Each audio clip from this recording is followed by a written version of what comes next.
Tatlo! Aray!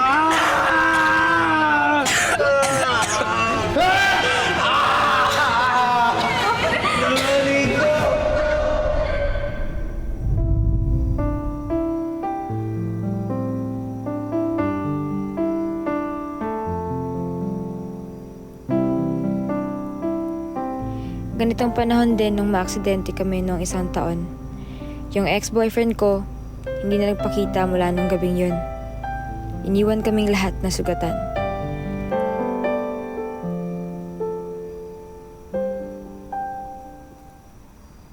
Pero si Kuya Yui ang pinaka-napuruhan.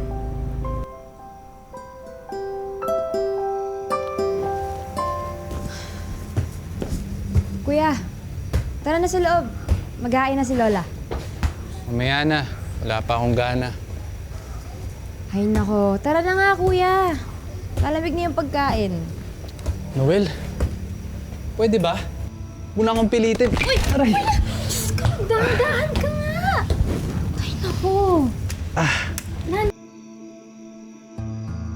Ano nangyari dyan? Ba't hindi ka nag-iingat? Alam mo naman baldado ka. Ha? Oy! Ginagawa na dyan, mga usisero! Alis! Alis! Wala, okay lang po ako. Okay? Hindi okay. Lahat ng nangyari, hindi okay. Kasi naman napakapasaway ninyo. Kung hindi kayo lumabas nung gabi, hindi kayo maaksidente. La, last year pa po yun. Ano ngayon? Dahil dyan sa inyong barkada, si Nico, na kumukulo talaga ang dugo ko dyan, ano? Kaya kayong dalawa, tandaan niyo itong sasabihin ko, ha? Huwag na kayong makipagkita dyan sa pasaway na yan. Intiendes? La, 1 taon naman na pong nasa Manila si Nico eh. Tsaka simula po ng aksidente, hindi naman na po siya nagpakita ulit. Tsaka kahit kailan hindi na po talaga siya makakatapak sa bahay na to. Promise la. 1 taon ka na rin nasa isip yun. Dapat lang. Nagugutom na ako. Mauna ako. Kaya na po tayo.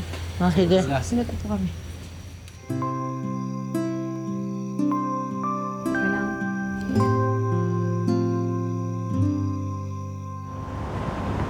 Pilit na namin kinakalimutan na nangyari. Opo, sir. At ang pagsali namin ulit sa choral competition this year, ang simbolo ng pag-move on namin. Erika, narinig mo ba yung latest na chika? Yun. Uuwi na daw si Nico this Christmas vacation. As in yung kamote nating friend sa kalsada. Ikaw na pa palang umuwi ng Nico na yun. Sinabi mo pa, girl. Kapal. Ano? Totoo ba, Mandy? Sarap ng hangin dito, tol. Nandito sa Manila eh.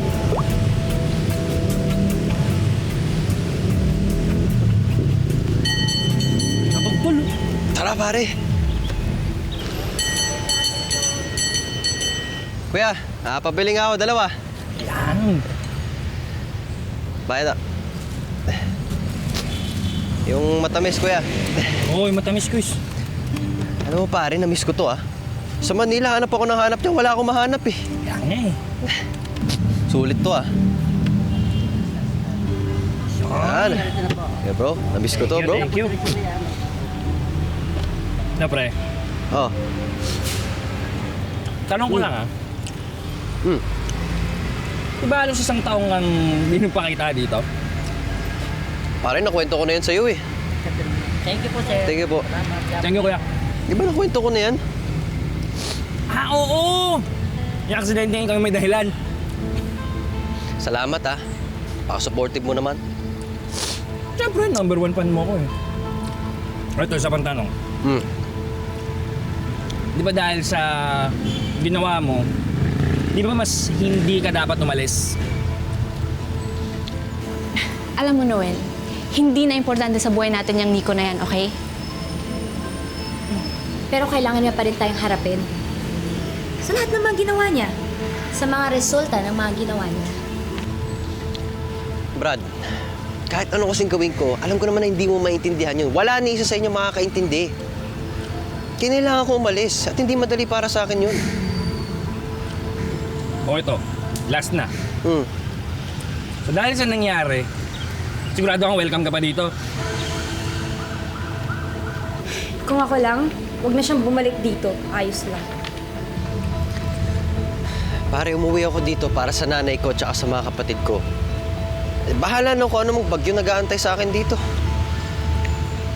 Alam mo, Noel, hindi lang ikaw yung may galit sa kanya, no? Ako! Sana kung last year, nakasali tayo dun sa himig ng Pasko Choral Competition, di sana napansin ako ng Dean ng Conservatory of Music. Di baka may scholarship na ako ngayon. Pero ano, lahat yun nawala. So ano, dadadmahin natin si Nico? Ganun ba? Sa liit ng lugar natin, sa tingin niyo ba may iwasan natin yun? Wala kaming kailangang pag-usapan. Kung alam kung gagalit ako dahil napila yung kuya ko eh. O dahil bigla na lang siya nang iwan sa ere pagkatapos ng mga nangyari. Kapal ng mukha niyang bumalik dito. True. Alam niyo na ba? Oo. Sus! Madali pa man din ako para sabihin sa inyo. Hoy, ikaw ha. Huwag mo ako sisimulan dyan sa pagtatanggol mo sa best friend mo ha. Tanggol-tanggol. Kumalmo ka nga, Erica. Wala pa nga ako sinasabi. Okay. Tsaka, di naman para ibalik yung friendship. Sa akin lang, pakinggan man lang sana natin yung tao. Don't you guys think we all deserve an explanation?